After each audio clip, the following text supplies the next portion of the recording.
Space, the final frontier. We must strive to be more than we are, Law. It does not matter that we will never reach our ultimate goal. The effort yields its own rewards. It's a matter of interpretation. It may not be what you believe, but that doesn't make it wrong. There are 3 things to remember about being a starship captain. Keep your shirt tucked in, go down with the ship, and never abandon a member of your crew. The most profound discoveries are not necessarily beyond that next star. They're within us. Your father was captain of a starship for 12 minutes. He saved 800 lives. I dare you to do better. You're a Starfleet captain. You believe in service, sacrifice, compassion, and love. The needs of the many outweigh the needs of the few. Or the one.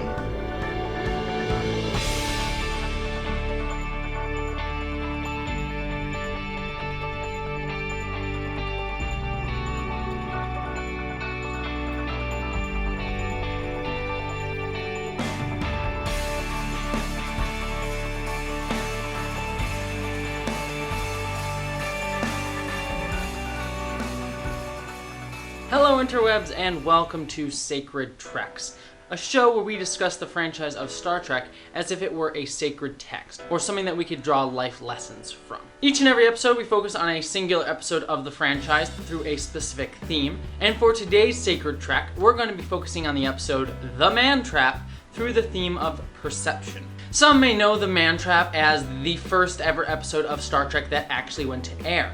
It was the 6th or 7th episode produced. If you count the original pilot, The Cage, as an episode produced, it would be considered the 7th episode produced. One interesting tidbit about the episode is that a lot of writers didn't actually want this to be the first episode, just because they didn't think it was the best first foot forward for Star Trek, considering that it was a more of a creature feature episode rather than more of a cerebral episode. And I can certainly understand why they would think that would be the case. This does have that sort of monster of the week sort of feel that doesn't really get at the core idea of Star Trek, but I would disagree that there are actually some interesting themes going on throughout this entire episode.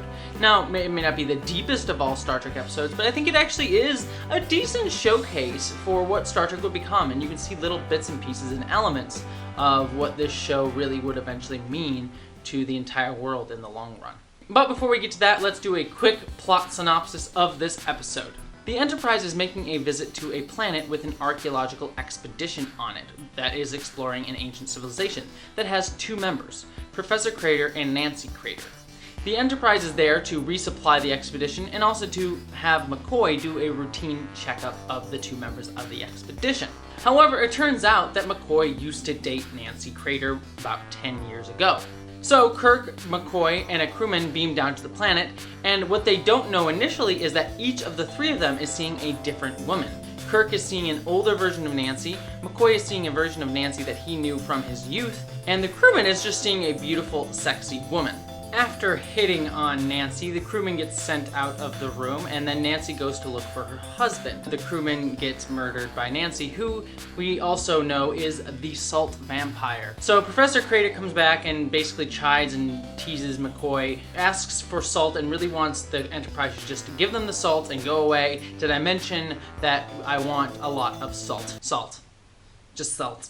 When they've discovered the crewman's dead body, they beam back up to the ship. Uhura gets upset at Spock for seemingly not caring a lot about the death of a crewman. And they investigate and find that the man shouldn't be dead, but has been sucked dry of all their salt.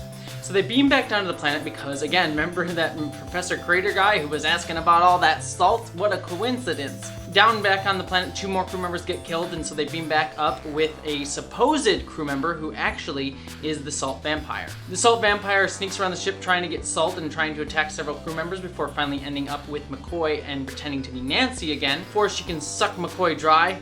no sexual connotations there. The salt vampire gets called away and pretends to be McCoy for a time. Kirk and Spock go back down to the planet and capture Professor Crater and learn that the salt vampire is on the ship. So they go back up to the ship and start a manhunt looking for the salt vampire. Gosh, how many times can I say salt vampire? And they eventually find out that it was pretending to be McCoy. The salt vampire proceeds to kill Professor Crater. They go back to McCoy's room and basically have a standoff with the salt vampire. McCoy doesn't want to kill the vampire when it looks like Nancy, but Spock manages to convince him that it isn't Nancy by punching her a crap ton because, you know, logic.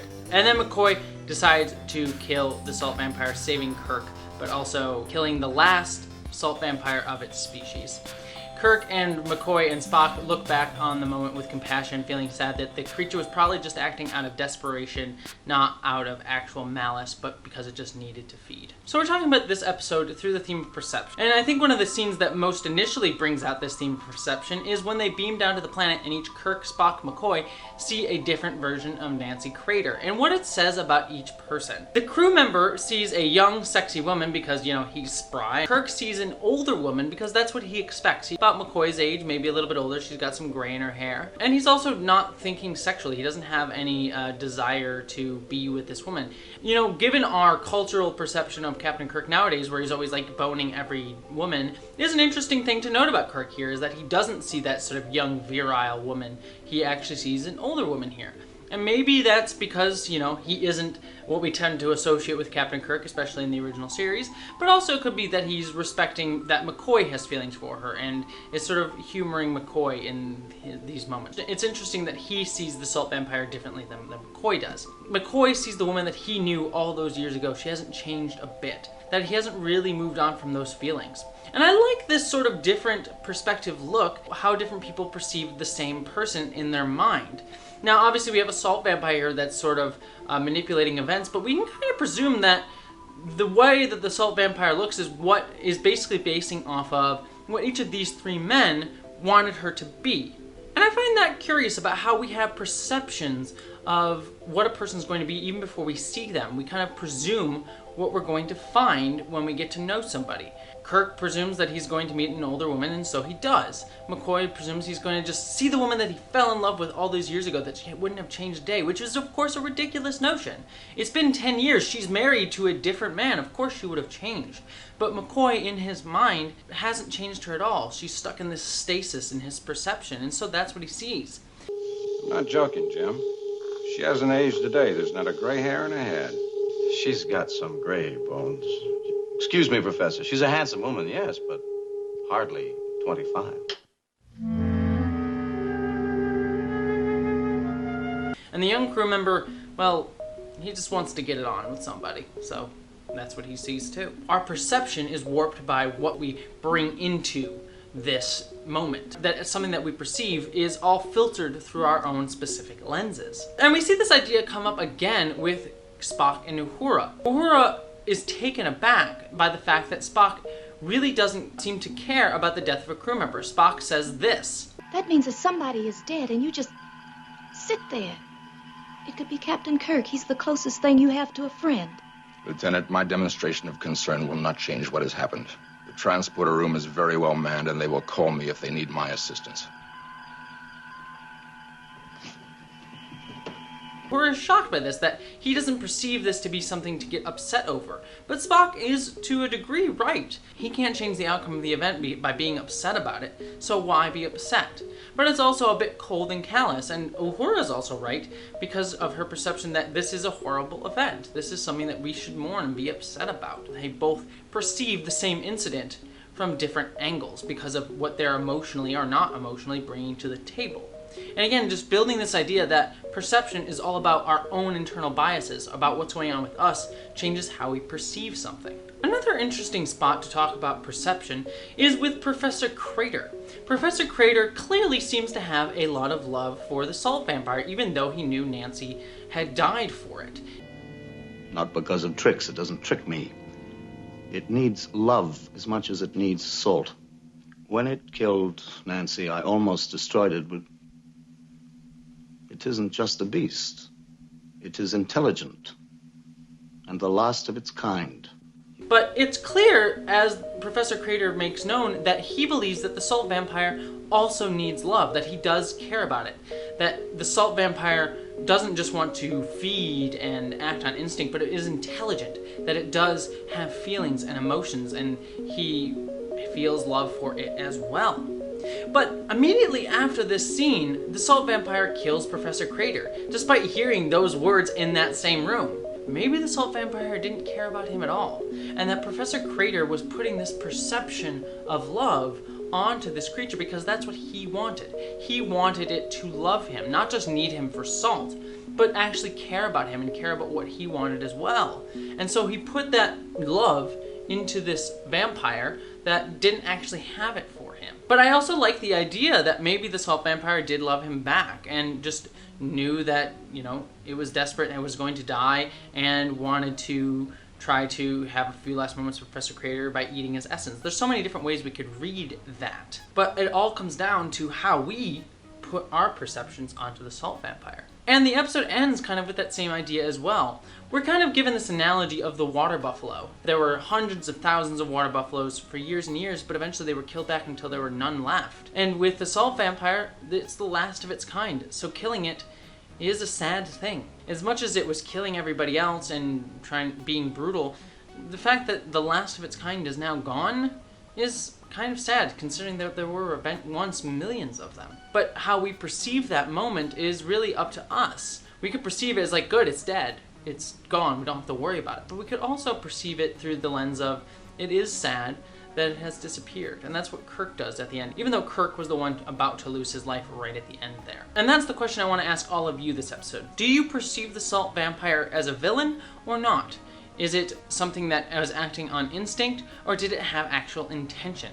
Did it love Professor Crater, or did it not? Let me know your thoughts below. I'd love to hear it. Also, I want to mention that as a transgender person, I love this episode's use of perception. As a trans person who is somewhat gender neutral in appearance, when I go out, I notice that I sometimes get both male or female pronouns from different people, even while wearing the same exact clothing. How I am perceived by someone else is often based on what they expect to see. You expect to see a man, so you see a man. If you expect a woman, you see me as a woman. Our thoughts determine our perception of reality. And for the last segment, it's the problematic corner, the segment where we look at this episode of Star Trek and remind ourselves that Star Trek is far from perfect. It hasn't always aged well, and as much as we can learn from it, that sometimes it doesn't always say things perfectly. It was different for me. I enjoy solitude. But for a woman, you understand, of course. Well, it certainly hasn't aged her. She looks exactly as I knew her 12 years ago. Amazing, Jim. Like a girl of 25. Alright, that's it for this Sacred Trek. Thank you so much for joining me on this journey. I really appreciate it. And if you liked this and want even more analysis of geek topics on everything from Star Trek to DC Comics, or you want social and political analysis and discussions, or social and political discussions through geek topics, give my channel a subscribe. And if you want to actively help make my videos even better, consider giving to my Patreon page. Each and every bit helps make these videos truly awesome, and there are some cool perks and benefits of being a Patreon, like having your name listed below just like these wonderful, amazing people. And finally, I want to give a shout out to Patreon Stefan Schuchart, who is kind enough to be a Patreon at the Admiral level. Thank you so much, Stefan. Your support and the support of my other patrons truly means the world to me, and it's what keeps me motivated as a creator. But regardless of if you subscribe or give to my Patreon, I hope that all of you live long and prosper.